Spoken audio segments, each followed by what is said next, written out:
Hello दोस्तों। तो आज मैं आपको इन्फोकारी दूंगी हर्षद मेहता केस के बारे में, जो कि 1992 स्कैम केस के नाम से भी आजकल बहुत प्रसिद्ध हो रहा है। तो लेट्स स्टार्ट।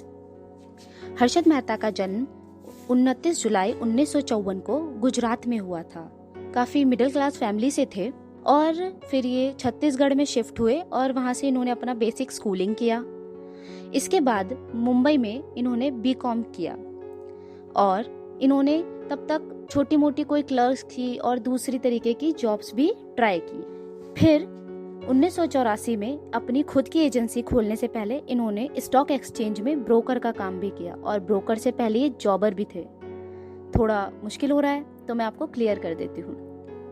ब्रोकर मतलब स्टॉक्स खरीदने और बेचने के बीच में एक मध्यस्थ की भूमिका निभाने वाला, क्योंकि आप डायरेक्ट तो शेयर मार्केट में लेन देन नहीं कर सकते और जॉबर वह होता है जो ब्रोकर को क्लाइंट दिलवाता है। तो इन्होंने खुद की कंपनी खोलने से पहले ये दोनों जॉब्स किए और 1984 में अपनी खुद की कंपनी खोली, grow more research and asset management के नाम से।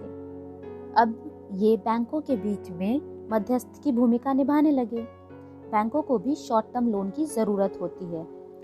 जैसे एक बैंक है और उसे कुछ पैसों की ज़रूरत है, तो वह अपनी गवर्नमेंट सिक्योरिटीज दूसरे बैंक को गिरवी रख देगा और जब उसके पास पैसे आ जाएंगे तो वह दूसरे बैंक को ब्याज के साथ पैसा देके अपनी गवर्नमेंट सिक्योरिटीज को छुड़ा लेगा। एक जनरल उदाहरण के तरीके से समझें तो जैसे आपके पास सोना है, आप ज्वेलर के पास जाते हैं, उसे गिरवी रखते हैं और उसके बदले पैसा लेते हैं। जब आपके पास पैसा आ जाता है तो आप ज्वेलर के पास वापस जाते हैं, उसे वो पैसा देते हैं और अपनी ज्वेलरी छुड़ा लेते हैं।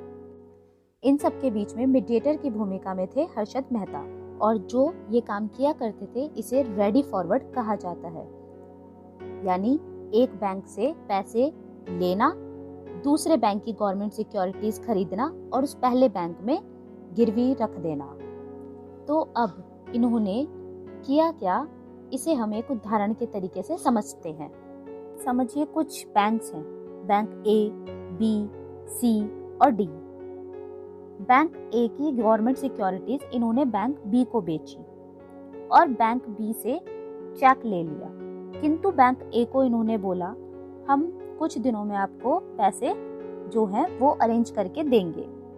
इस बीच इन्होंने क्या किया, ये जो पैसा है जो बैंक बी से मिला इन्होंने शेयर मार्केट में लगा दिया।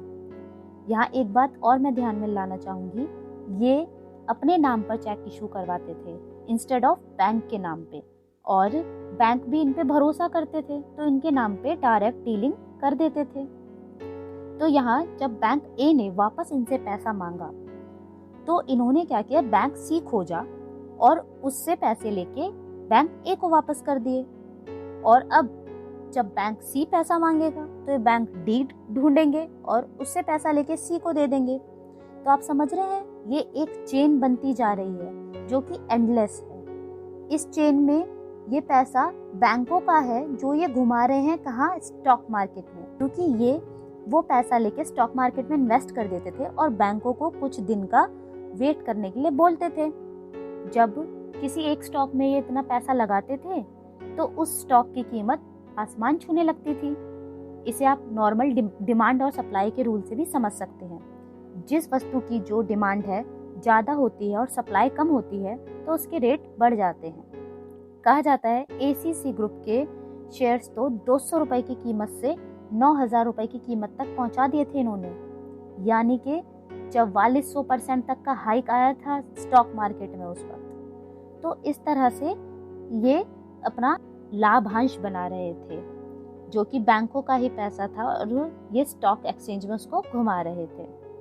अब इन्होंने एक कदम आगे बढ़ के और जालसाजी करने की सोची।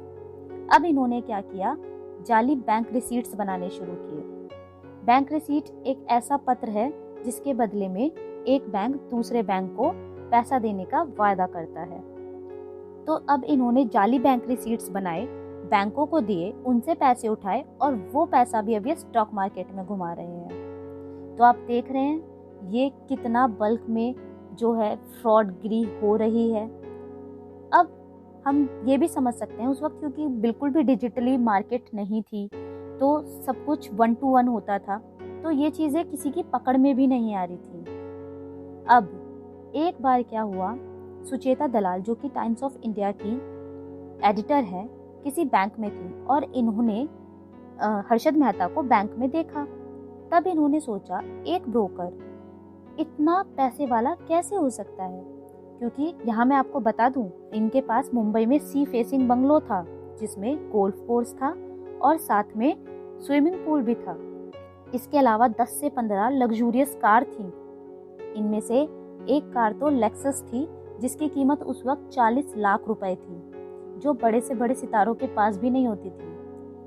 तो उन्होंने इस चीज को लेके थोड़ी जांच पड़ताल की और इन्होंने ये खुलासा किया टाइम्स ऑफ इंडिया के आर्टिकल में। जब ये खुलासा हुआ उस दिन शेयर मार्केट पूरी तरह से ठप हो गया और इसकी सीरियसनेस का अंदाजा आप इससे लगा सकते हैं कि विजया बैंक के सीईओ ने उसी दिन आत्महत्या कर ली। 1992 में इन्हें जेल में डाला गया, किंतु 3 महीने के बाद इन्हें छोड़ दिया गया। 5 साल लगे सीबीआई को इनके खिलाफ सबूत जुटाने में, और जब सबूत जुटाए तो पता चला ये घोटाला कम से कम 3 से 4 हजार करोड़ के बीच था। यानी आज की वैल्यू देखी जाए तो 24,000 करोड़ के लगभग।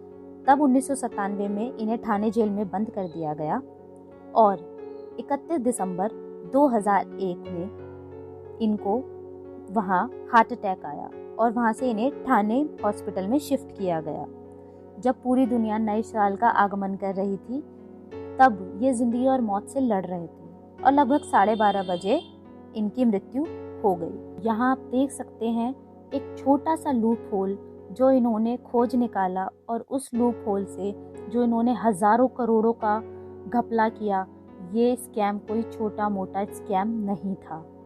उस वक्त देश के प्रधानमंत्री पीवी नरसिम्हा राव जी थे और इन्होंने उन पर भी आरोप लगाया कि मैंने उन्हें 1 करोड़ रुपए की रिश्वत दी है। हालांकि यह सब कोई भी जांच में बात साबित नहीं हो पाई, फिर भी ये स्टॉक एक्सचेंज के आज तक एक खिलाड़ी माने जाते हैं। इनके ऊपर 72 में से 34 केसों में चार्जशीट दायर की गई। ये स्टॉक एक्सचेंज का उस वक्त एक बड़ा नाम माने जाते थे। इवन इन्हें Amitabh Bachchan of the stock market भी कहा जाता था, क्योंकि जिस भी स्टॉक को खरीदते थे उसकी कीमतें आसमान छूने लगती थी। पर जब सब ये चीजें सामने आई तो सब कुछ धरा का धरा रह गया। बैंक्स के लूप होल्स क्लियर हुए और स्टॉक मार्केट में भूचाल सा आ गया।